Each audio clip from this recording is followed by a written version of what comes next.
Evening, gentlemen. Quite a storm out there.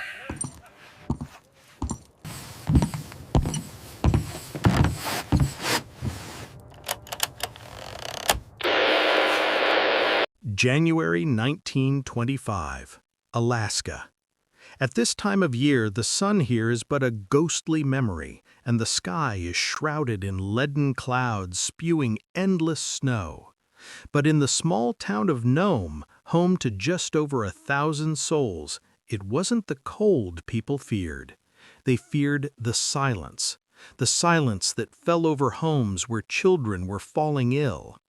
This is not just a story of survival, it is a story of how a small creature weighing only 22 kilograms challenged nature itself.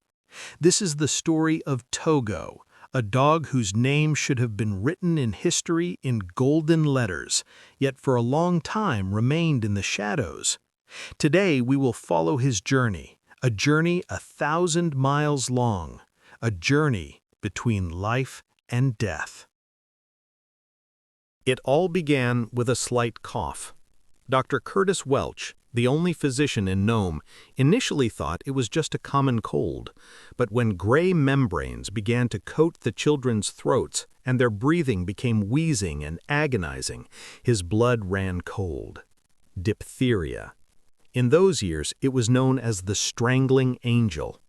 Welch knew that if they couldn't get the antitoxin, the mortality rate among the children would be 100%. But there was a catch. The city's existing supply of vaccine had expired, and a new batch was in Anchorage, thousands of miles of frozen hell away. Navigation was closed, the sea was frozen, the only airplane in the territory wouldn't start because of an Arctic cyclone. The temperature dropped to -50 degrees Celsius. Only one path remained, the dog trail, a dog sled relay. What usually took 30 days had to be done in 6. Otherwise, the town would become a mass grave. Leonhard Seppala was the best musher in Alaska, but even he had his doubts.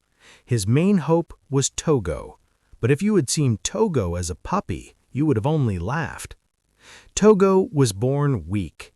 He was much smaller than his littermates, was constantly sick, and Seppala's wife literally nursed him back to health in her arms. Leonhard considered him useless for work. He tried to give the puppy away twice. The first time, Togo simply escaped and returned. The second time, he jumped through a closed glass window, cutting his paws, just to run 30 miles through the forest to get back to his musher. Seppala gave up. He put him in the team just to fill the numbers. And then a miracle happened. Once in the harness, the little dog began to pull as if the spirit of a polar wolf lived within him. He didn't just run, he led. At 8 months old, he had already become a leader, though it usually takes years to achieve that. Togo possessed what mushers call ice sense, the ability to foresee danger from a mile away. And it was exactly this sense that all of Alaska would soon need. The relay had begun. 20 mushers and over 100 dogs took turns, passing the precious crate of serum. But the most grueling leg of the journey fell to Seppala and Togo. They had to cross Norton Sound. It was pure madness.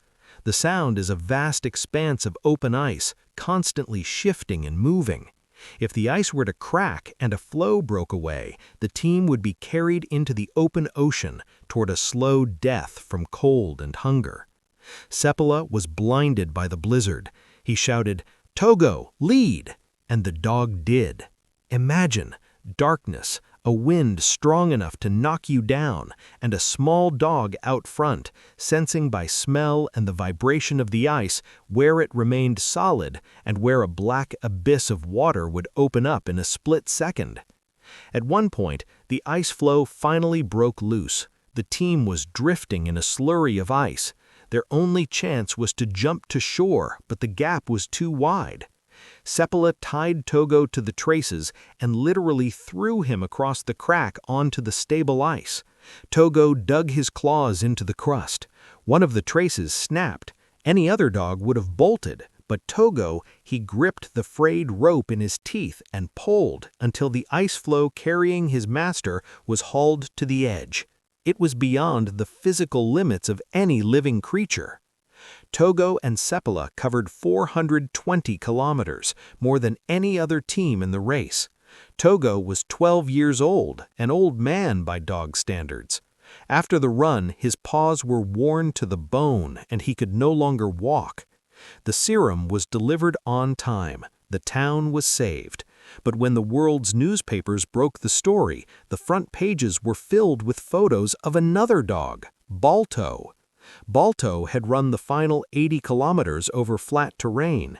He was in good condition and entered the town under the glare of camera flashes.